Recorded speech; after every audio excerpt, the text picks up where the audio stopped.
So today we are going to round to the nearest whole number, except we're working with numbers with decimals. Okay, let's begin.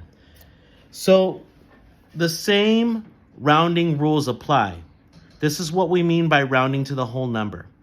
This first section that you see here with the 29, those are your whole numbers.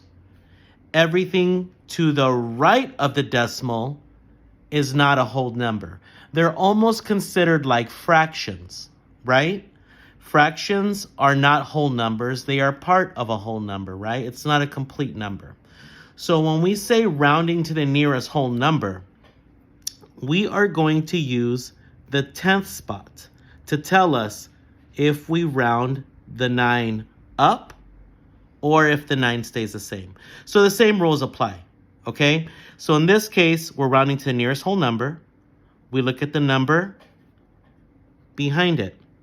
Is this number 5 or bigger or 4 or smaller? In this case, it's 4 or smaller. So if we're rounding to the nearest whole number, the 9 does not go up.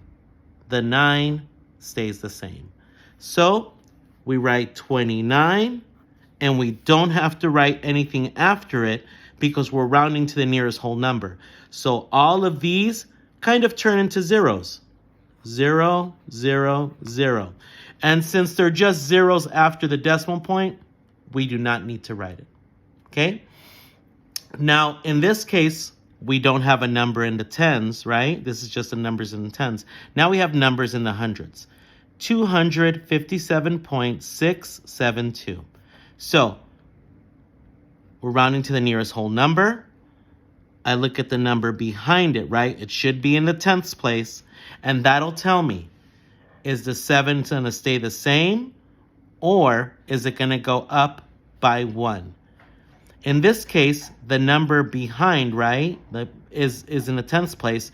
It's a 6. And the rule is, if the number is 5 or bigger, right, 5, 6, 7, 8, or 9, the 7 goes up by 1. So our new whole number is 258. The 7 went up to 8. And every time you round, all the numbers to the right turn to 0. So since these turn into a 0, there's no need to write them. Okay, we're rounding to the nearest whole number. All right. Now in this situation, down here, it's a little different. We have 3,059.72. So what we do is we underline the whole number and we look behind. We have a 7. The 7 tells us that the 9 goes up by 1. But this is where it gets a little tricky. The 9, it cannot turn into a 10.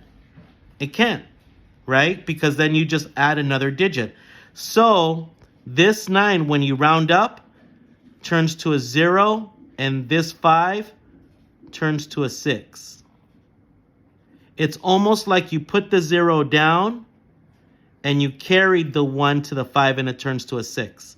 So our answer is 3,060. And again, after you round, all the numbers behind turn to 0. So there's no need to write them because we're rounding to our nearest whole number. Thank you.